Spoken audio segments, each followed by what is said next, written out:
अस्सलाम वालेकुम मेरे दोस्तों, मैं हूं तोफ़ैल चौधरी। आज मैं आपको एक कहानी सुनाऊंगा, पुराने वक्तों की कहानी।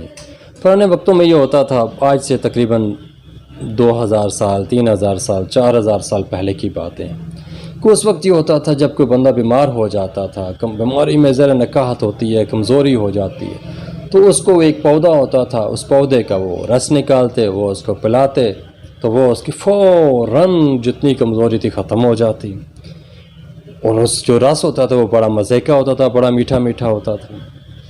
तो मेरे दोस्तों, वो रस, उस रस को अंदर कुछ ऐसी चीज़ें थीं जो उन लोगों को बड़ी मुतासर करती थी, बड़ा फ़ायदा मिलता था। उन्होंने इस पौधे को काश्त करना शुरू किया वसी पैमाने पे, फिर बढ़ते बढ़ते वो चीज़ एक पूरी फसल की शक्ल इख्तियार कर गई। और मेरे दोस्तों, उसको पौधे का नाम था शुगर केन, यानी गन्ना था।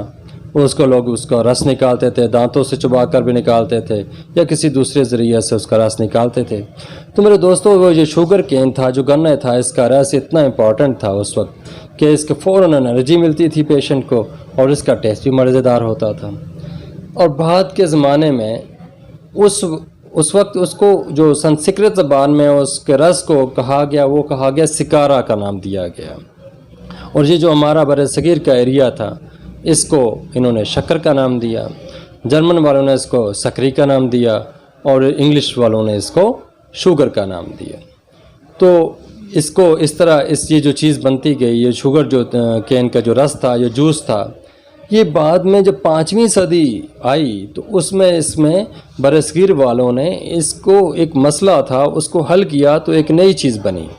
मसला ये था कि ये जो इतनी अच्छी और इतनी फ़ायदे वाली चीज़ थी, जिससे मरीज़ फ़ौरन ठीक, उसकी कमज़ोरी ठीक हो जाती थी, और मरीज़ जो था वो उसका ठीक होने के साथ साथ उसकी जो टेस्ट था वो बड़ा मज़ेदार था। तो फिर उन्होंने क्या किया, मसला ये था कि उस वक्त एक जगह से दूसरी जगह वो पहुंचा नहीं सकते थे, ट्रांसपोर्ट नहीं कर सकते थे। ज़रा जूस था, जूस को फ्रीज़ तो किया नहीं जा सकता, तो उस वक्त ये फ्रीज़ शीज़ करने वाला सिस्टम भी नहीं था।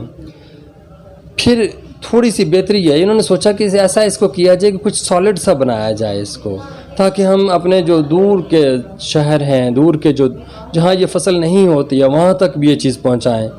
तो फिर इस तरीके से उन्होंने कुछ क्रिस्टल तरह की चीज़ बनाई, जिसका नाम इन्होंने खांड रखा। खांड उस दौर का चलता हुआ आज के दौर में पहुँचा, और आज भी खांड को खंड ही कहा जाता है।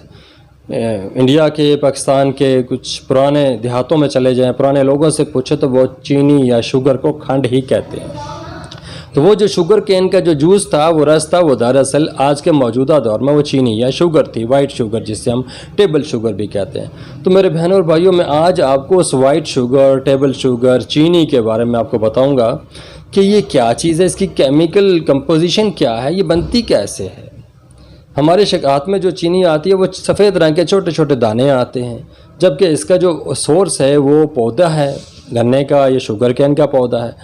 इसके अलावा इसके अंदर वो और क्या चीज़ें हैं कि इसके हमारे जो फ़ायदे के लिए हैं, लेकिन वो कौन सा जो असल पॉइंट ये है, वो कौन सा असल पॉइंट है जिसकी वजह से इस शुगर के जो शुगर को, चीनी को वाइट पॉइज़न कहते हैं। क्यों कहते हैं वाइट पॉइज़न, ये क्या है, ये क्या नुकसान पहुँचाती है हमारे जिस्म में।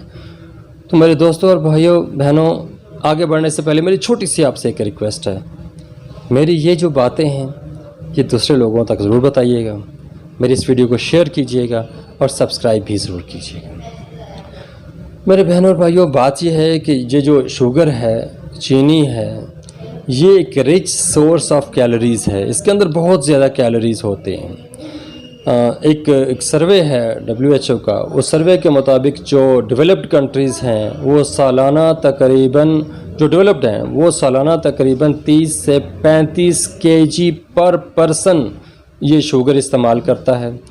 जो अभी गरीब मुल्क हैं, यानी कि जो डेवलपिंग कंट्रीज़ हैं, वो तकरीबन 25 से 30 kg पर पर्सन पर ईयर इस्तेमाल करता है। और अब आप सोच रहे होंगे कि एक साल में एक बंदा 25-30 किलो चीनी कैसे खा सकता है, हालांकि घर में तो हम थोड़ी सी चीनी खरीद के लाते हैं। तो माय फ्रेंड्स, बात सीधी सीधी है कि ये चीनी जो सिर्फ हम लेके आते हैं, ये सिर्फ चाय में डालना या कॉफ़ी में डालना या किसी घर में कोई मीठा बनाने में इस्तेमाल होती है। इसके अलावा बहुत सारी जगहों पर हमारे फूड में ये चीनी इस्तेमाल हो रही होती है। फॉर एग्ज़ाम्पल मैं छोटी सी मिसाल दूंगा, जो हमारी बेकरीज़ हैं, इनकी जो बेकरी आइटम्स में हमारी चीनी इस्तेमाल होती है। हम जो ड्रिंक्स पीते हैं, वो खा वो ड्रिंक जूसेस की शक्ल में हो, खा वो कोलास की शक्ल में हो, तो इनमें बेतहाशा चीनी इस्तेमाल होती है। तो ये जो सर्वे है WHO का अप्रॉक्सीमेटली, इसमें हम एवरेज निकालें तो एवरेज ये है कि एक आदमी तकरीबन पर डे 260 कैलोरीज चीनी की मात्रा में इनटेक करता है।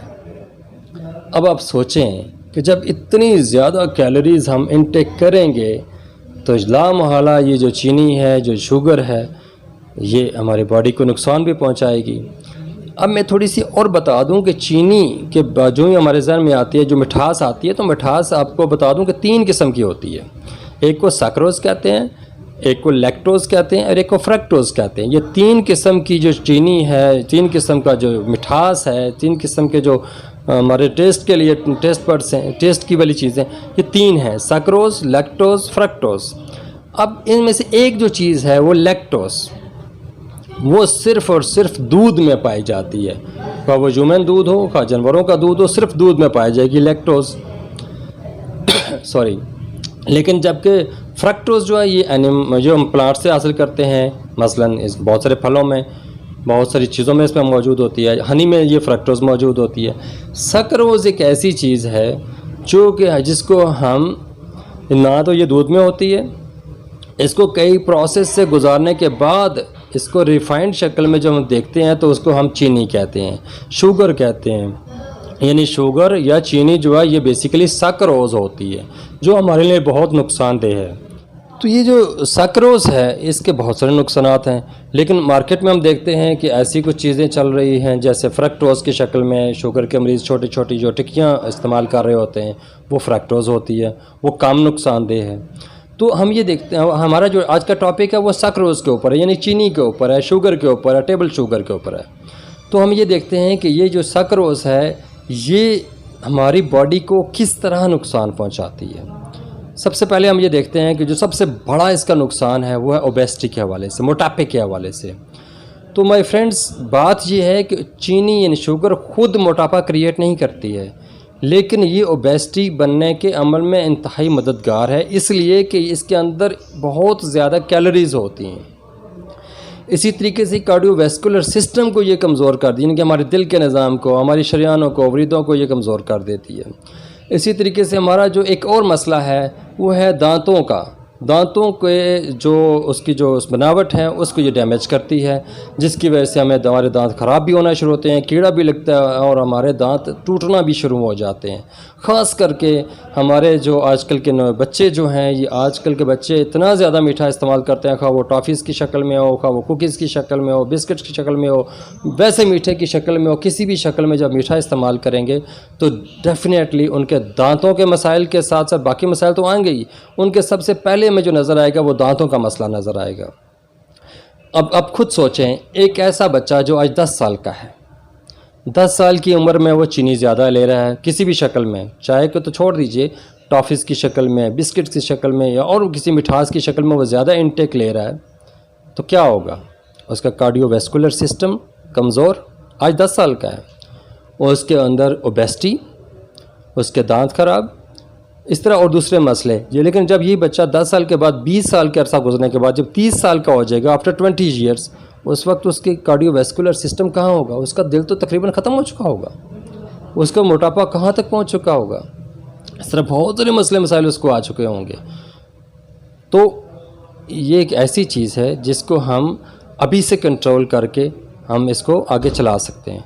तो माय फ्रेंड्स, WHO ने रिकमेंड किया है कि हर शख्स को अपनी इनटेक कैलोरीज में से, शुगर की इनटेक में से 10% इसको रिड्यूस करना चाहिए। तो माय फ्रेंड्स, ये जो शुगर है इसको वाइट पॉइजन इसीलिए कहते हैं कि ये हमारे कार्डियोवैस्कुलर सिस्टम को, हमारे तमाम इम्यून सिस्टम को, हमारे दांतों को ये इंतहाई कमज़ोर करती है, क्योंकि इसमें अंदर बहुत ज़्यादा कैलोरीज होती हैं। तो हम इसका मुतबादिल क्या है, हम इसकी तरफ आते हैं कि इसको बच कैसे सकते हैं। तो मेरे दोस्तों, अगर आप अपनी सेहत का ख्याल रखना चाहते हैं तो चीनी को बैन कीजिए, इसको सिर्फ़ और सिर्फ शक्कर को इस्तेमाल कीजिए, जो कि शुगर कैन का ओरिजिनल जूस है, जो एक्सट्रैक्ट है। अगर बवक्त ज़रूरत मजबूरी के तहत चीनी इस्तेमाल भी करें तो कम से कम इस्तेमाल करें ताकि हमारे तमाम सिस्टम ठीक रहें। माय फ्रेंड्स, इंशाल्लाह नेक्स्ट वीडियो में मैं आपको बताऊंगा कि ऐसे मरीज़ जिनको शुगर का मर्ज़ लाक हो गया हो, ओबेसिटी हो गई होगी, कार्डियोवास्कुलर सिस्टम उनका कमज़ोर हो गया है, तो वो चीनी का मुतबादिल आखिर है क्या?